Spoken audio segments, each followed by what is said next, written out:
Good morning everyone. Welcome to CR international school online study system. आज का assignment हमारा होगा 30। लेसन होगा 11 काव्य भाग से और लेसन का नाम होगा सवैये। इससे पहले वाले असाइनमेंट में बेटा हमने आधा लेसन कर लिया था, यानी सारी तो व्याख्या पढ़ ली थी और 3 प्रश्न लिख लिए थे। अब उसके बाद का हमारा प्रश्न नंबर 4 है। इसमें क्या पूछा गया है? सखी ने गोपी से कृष्ण का कैसा रूप धारण करने का आग्रह किया।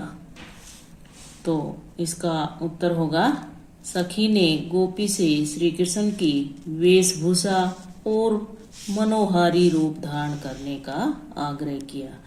इसलिए वो कहती है कि सिर पर मोरपंख, गले में गुंजा के फूलों की माला, तन पर पीला वस्त्र तथा हाथों में लाठी लेकर ग्वालों के साथ वन में विचरण करना चाहती है।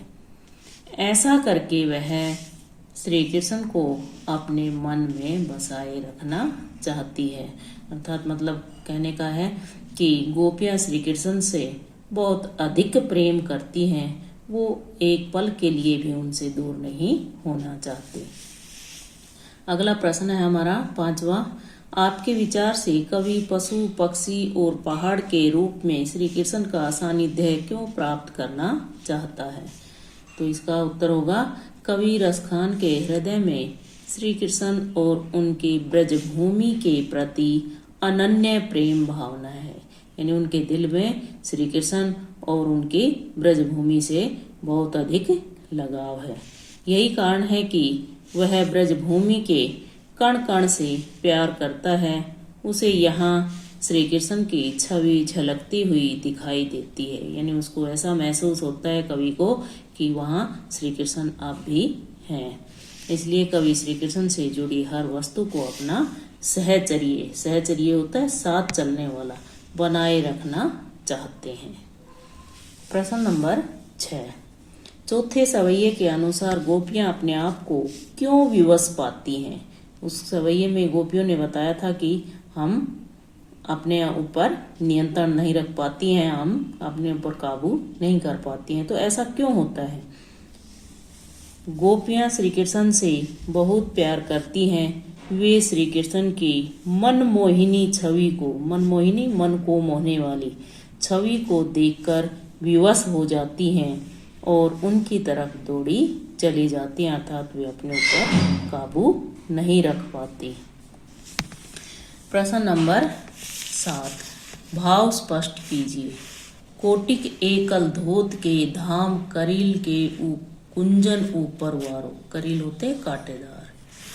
तो प्रस्तुत पंक्ति का भाव है कि कवि श्री कृष्ण का साथ पाने के लिए बड़े से बड़ा त्याग करने को तैयार है। यानी वो श्री कृष्ण अगर उनको मिल जाते हैं तो वो बड़े से बड़ा सुख भी त्याग करने के लिए तैयार हैं।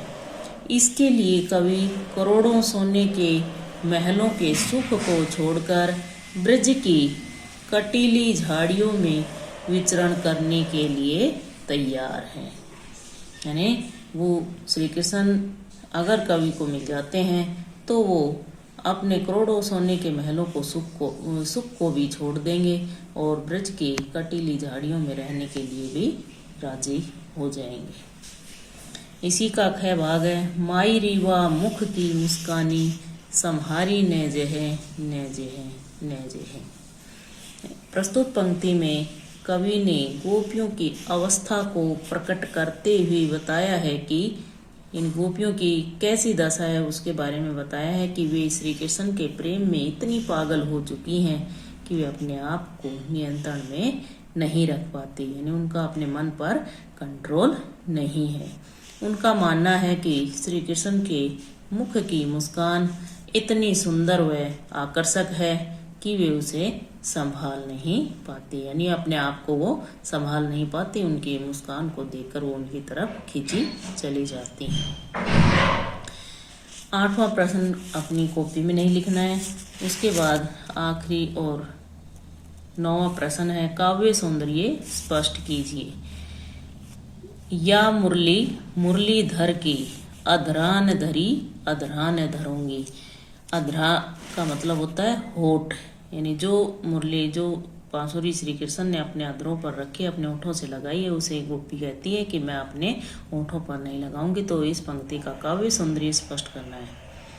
प्रस्तुत पंक्ति में अनुप्रास और यमक अलंकार का प्रयोग किया गया है। इसमें ब्रजभाषा का प्रयोग हुआ है। कवि ने अपने काव्य में गोपियों की बांसुरी के प्रति ईर्ष्या भाव को बहुत ही सुंदर रूप में प्रस्तुत किया है कि गोपियां श्री कृष्ण की बांसुरी के श्री कृष्ण से तो प्रेम करती हैं, लेकिन श्री कृष्ण की बांसुरी से बहुत ही ईर्ष्या करती हैं। उस बांसुरी को गोपियां अपनी सौतन समझती हैं। क्यों? क्योंकि उनको ऐसा लगता है कि श्री कृष्ण उनकी तरफ ध्यान नहीं देते, बल्कि बांसुरी बजाने में व्यस्त रहते हैं, इसलिए वो बांसुरी से ईर्ष्या करती हैं। अब बेटा आपने ये सभी प्रश्न अपनी फेयर नोटबुक में लिखने हैं और याद करने हैं। जितना भी आज तक का काम हुआ है लेसन वाइज, यानी पहले लेसन से जितने भी लेसन हुए हैं, चाहे वो ग्रामर के हो चाहे वो रीडर के हो, अपनी फेयर नोटबुक में साफ साफ लिखने हैं। धन्यवाद।